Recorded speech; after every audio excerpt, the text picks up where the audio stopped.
የሐዋርያነትና ነቢያነት መሰረትን ለመሰረት ነው ያኔ የነበሩት። ስለዚህ አሁን ያን ስራው ፋውንዴሽናል ስራው አልቋል።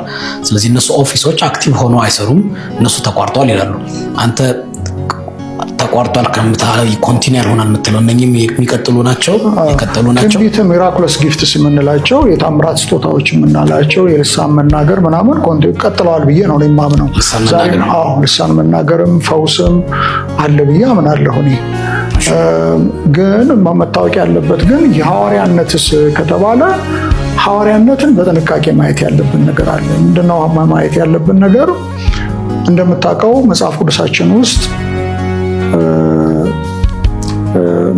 ለጸጋ ስጦታ መስፈርቶች አሉ አይደለም? ለአገልግሎት መስፈርቶች አሉ። ለምሳሌ ዲያቆን የሚሆን ምን አይነት ሰው እንደሆነ፣ ሽማግሌ የሚሆን ምን አይነት ሰው እንደሆነ ክራይቴሪያ እንዳለ ሁሉ ሐዋርያም ለመሆን ደግሞ ክራይቴሪያ አለ።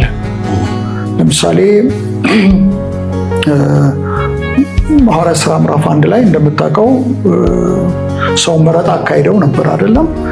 ማቲያስን መርጠውት ነበርና ሲመርጡ መስፈርት ነበራቸው። ክርስቶስ ኢየሱስን በአካለ ሥጋ ያየ፣ ትንሣኤውን ያየ፣ በሱ የተመረጠ ምናምን ያሉት ነገር አለ።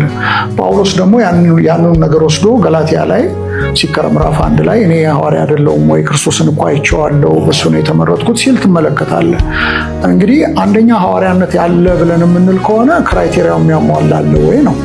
እኔ የሚያሟላ ያለ አይመስለኝም። ማናችንም ቢሆን ክርስቶስ ኢየሱስ ከሙታን ሲነሳ በአካለ ሥጋ አላየንም አይደል? ሰዎች ናቸው የነገሩን፣ ያንን ያመን ነው።